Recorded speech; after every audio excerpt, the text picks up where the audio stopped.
네, 오늘 성경 말씀 보시겠습니다. 사도행전 2장 22절부터 24절까지 말씀입니다.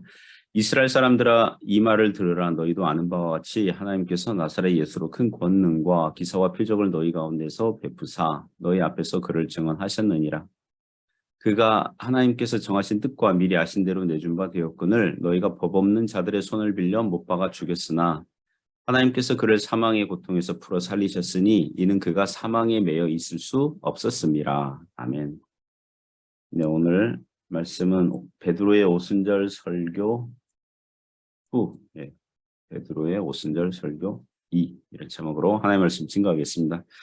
오늘 성경 말씀은 베드로가 오순절날 성령 강림에 대한 그 설교 중에서 예수님의 십자가 죽으심과 부활에 대해서 이제 설명하는 대목입니다.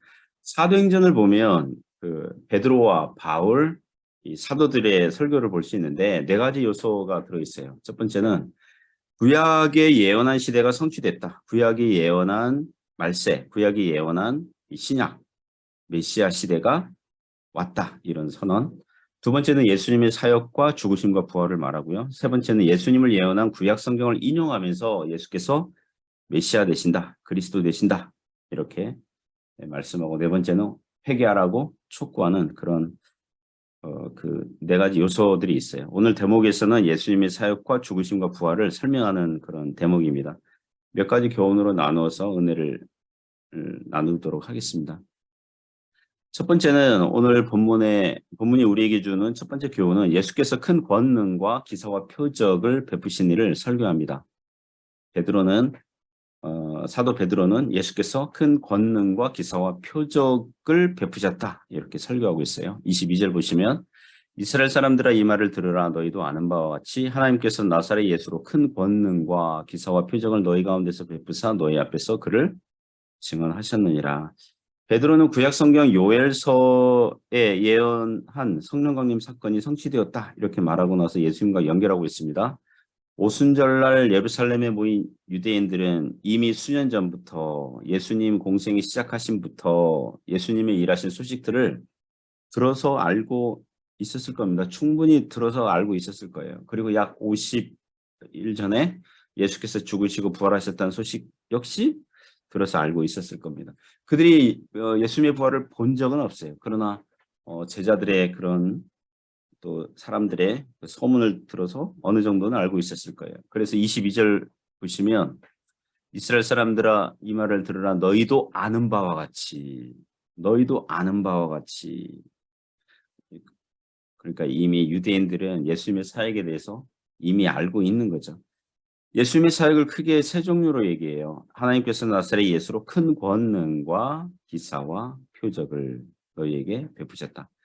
여기서 큰 권능은 예수께서 하나님의 능력에 의해 기적과 이적을 베푸신 것들을 이제 통틀어서 말씀하고 있는 거죠. 베드로는 나중에 사도행전 11장에서 백부장 고넬료 집에 가서 설교할 때 이렇게 설교합니다. 하나님이 나사렛 예수에게 성령과 능력을 기름 붓듯 하셨음에 그가 두루 다니시며 선한 일을 행하시고 마귀에게 눌린 모든 사람을 고치셨으니 이는 하나님이 함께 하셨습니다. 기사는 말 그대로 기적을 얘기합니다. 기적. 그리고 표적은 세메이온이라는 헬라어 단어 쓰는데요. 사인, 겉 모양은 기적인데 그 속 내용 교훈은 예수님을 바라보게 만들고 예수께서 그리스도시라는 것을 가리키고 지시하는 특징을 말을 하는 것입니다. 즉 예수님은 공생애 동안 많은 사람들을 고치시고 귀신들을 내쫓으시고 기적과 표적들을 행하셨는데 그것들을 행하신 이유는 단순히 예수님에게 신적 능력과 솜씨가 있다는 것을 보여주시거나 자랑하시거나 뽐내실 의도가 아니라 그 기적을 베푸신 예수님께서 하나님의 아들 그리스도이시니까 구세주로 믿어라 라는 목적을 가지고 있는 기적, 그래서 표적 이렇게 얘기하는 거예요. 그러나 많은 유대인들은 단순히 표적, 기적만 더 보기를 원했죠. 마치 마술사 공연을 더 구경하고 싶은 것처럼. 또 그들은 영생할 양식이 아니라 썩을 양식만을 구하는 그런 태도를 취했던 것입니다. 오늘날 신자들이 하나님의 큰 권능을 체험할 수 있어요. 기적과 같은 일을 경험하거나 놀라운 일을 만날 수 있어요. 중한 질병에서 고침을 받거나 심한 고난 중에 회복될 수 있어요. 그렇다면 그 기적 자체, 놀라운 일 자체에만 관심을 갖는 게 아니라 그의 일을 허락하시고 주신 하나님을 바라봐야 될 줄 믿습니다. 지금도 하나님께서 살아계시구나, 역사하시는구나, 예수께서 우리를 다스려 주시는구나를 바라보고 믿음이 자라나야 될 줄 믿습니다. 두 번째 교훈은 예수님의 십자가 죽으심은 하나님의 예정으로 인간의 의지를 사용하여 이루어진 것입니다. 하나님의 예정으로 인간의 의지를 사용하여 이루어진 것입니다. 23절 보시면 그가 하나님께서 정하신 뜻과 미리 아신 대로 내준 바 되었거늘 너희가 법 없는 자들의 손을 빌려 못 박아 죽였으나 그가 그러니까 예수님께서 하나님께서 정하신 뜻, 정하신 뜻, 예정하신 뜻, 미리 아신 대로 예정과 예지대로 내준 바 되셨다. 하나님께서는 자기 아들 예수님을 사람으로 나게 하시고 유대 땅에서 십자가에서 죽게 해야겠다. 그래서 사람들의 죄값을 치료해야겠다. 미리 정하셨다는 거예요. 그게 하나님 뜻이라는 거예요. 그리고 그 일을 이루어지도록 하나님께서 섭리하시고 작정하시고 능력으로 역사하시는 것은 상식적이고 논리적인 일이겠죠. 그리고 처음부터 끝까지 모든 과정과 결과들을 미리 아시는 거죠. 그죠? 이러한 일들이 다 하나님께 속한 거죠. 그리고 하나님은 불경건한 유대의 지도자들과 백성들을 사용하셨어요. 그들이 예수님을 십자가 처형을 내리도록 법 없는 자들의 손을 빌려, 법 없는 자들은 율법 없는 이방인들, 로마인들이죠. 로마 빌라도 총독 그리고 로마 법정의 손을 빌어 그리스도를 못 박아 주겠다. 이렇게 지금 말씀하고 있습니다. 여기서 이런 질문을 할 수 있죠. 예수님의 십자가 죽으심은 하나님께서 미리 정하시고 미리 아신 일인데 예수님을 죽인 유대인들과 빌라도와 로마인들에게 죄를 물을 수 있습니까?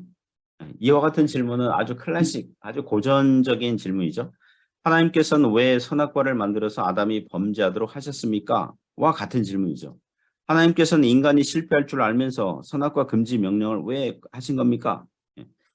이와 같은 질문에 우리는 다음과 같이 말을 할 수 있어요. 하나님께서 미리 뜻을 정하셨다고 하셔서 인간의 죄가 없어지거나 인간의 책임이 면제되는 것은 아닙니다. 우리는 이렇게 대답할 수 있어요. 하나님께서 의인과 선인을 사용하시기도 하시지만 죄인과 악인들을 사용하시기도 하시거든요. 하나님께서 모세도 사용하시지만 애굽 왕 바로 왕을 사용하시기도 하세요. 하나님께서는 다윗을 선한 용도로 사용하시지만 사울 왕을 악한 용도로 사용하시기도 하세요.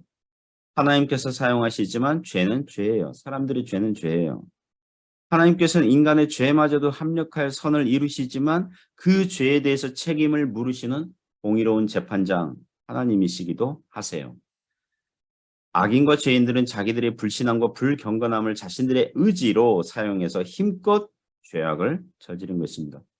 이런 질문과 답변을 다룰 때면 제가 종종 예화로 드는 게 종종 부엌에서 또는 주방에서 뜨겁고 위험한 불을 사용해서 맛있는 음식을 만드는 가정주부 예를 들거나 또 이 중국 요리집에서 그 주방장들 있지 않습니까? 이 웍을 사용해 가지고 이 뜨거운 이 불을 사용하고 웍을 막 이렇게 흔들면서 뜨거운 기름을 사용하고 그래서 맛있는 중국 요리, 튀김 요리 뭐 이렇게 만들어내는 것과 같다고 하겠습니다.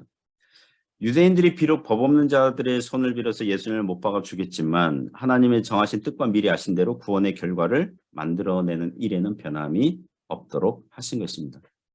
에베소서 1장에서 사도 바울이 하나님의 예정을 말하기 전에 찬송하리로다 이렇게 시작하거든요. 찬송하리로다, 감사하리로다. 사랑하는 성도 여러분, 우리는 성경을 읽을 때에 하나님의 예정이라는 주제가 나오면 감사함으로 찬양부터 할 수 있기를 주님의 이름으로 축원합니다. 왜냐하면 이것은 찬양할 주제거든요. 세 번째 교훈은 예수님의 그 부활에 대해서 설교합니다. 24절 보시면 하나님께서 그를 사망의 고통에서 풀어 살리셨으니 이는 그가 사망에 매여 있을 수 없었습니다. 자, 24절 그렇게 말씀하시는데 하나님께서 그를 사망의 고통에서 풀어 살리셨다.